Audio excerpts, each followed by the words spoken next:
Daniel 7 describes four beasts who ruled the world. The first is a lion with eagle's wings. This fierce lion represents Babylon, just as the head of gold did in Daniel 2. Babylon ruled the world from 605 BC to 539 BC. By the way, Daniel 2 and Daniel 7 are parallel prophecies. God uses the principles of repetition and expansion in parallel prophecies. In other words, God repeats prophecies using different symbols, and as he does, he expands on the prophecy, giving us the necessary clues and additional information he wants us to know in order to understand the prophecy. The second beast is a bear with three ribs in its mouth. The bear represents the Medo-Persian Empire. The three ribs are symbolic of the three kingdoms conquered by the Medo-Persian armies. Those kingdoms were Lydia, Babylon, and Egypt. Medo-Persia ruled the world from 539 BC to 331 BC. Daniel saw the bear was raised up on one side, indicating one of the two kingdoms was stronger than the other, just as one arm is typically more dominant or stronger than the other. The third beast is a leopard having four wings and four heads. The leopard represents Greece, led by Alexander the Great.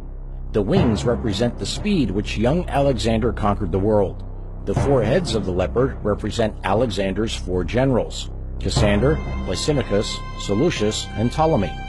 After Alexander's death, these four generals divided the kingdom and fought amongst themselves for control of Alexander's empire. Greece ruled the world from 331 BC to 168 BC. The fourth beast was a dreadful, terrible, and exceedingly strong beast with great iron teeth. This beast, with its iron teeth, represents the same kingdom as the legs of iron. Those legs represented the pagan Roman Empire.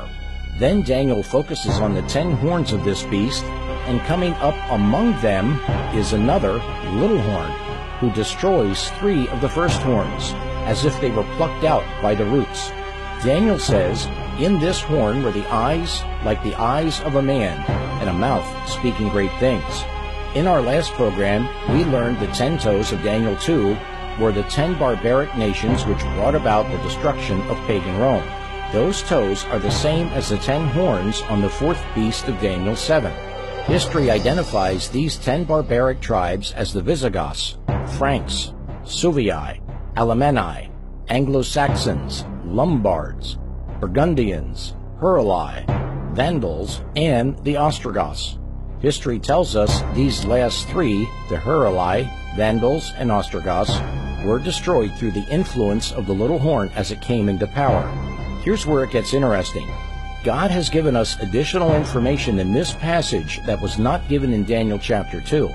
Here God reveals the little horn power coming up among the 10 horns. The little horn in Daniel 7 is the most powerful enemy of God's truth and of God's people on earth today. It's very important to understand who this little horn is, and we'll do so by examining the identifying marks given to us by God himself. When you understand Daniel, you'll be able to understand the book of Revelation, because Daniel is the key which unlocks the secrets of Revelation. Take a screenshot of this information, and remember that the 4 metals in the statue of Daniel 2 and the 4 beasts of Daniel 7 represent the same kingdoms. The 10 toes of Daniel 2 and the 10 horns of Daniel 7 represent the kingdoms that remained after Rome's fall. Please also remember the little horn of Daniel 7 comes up after the 10 horns. Then the little horn plucks up or destroys 3 of those 10 kingdoms. In our next program, we'll see how God gives us everything we need to know in order to identify who this little horn is.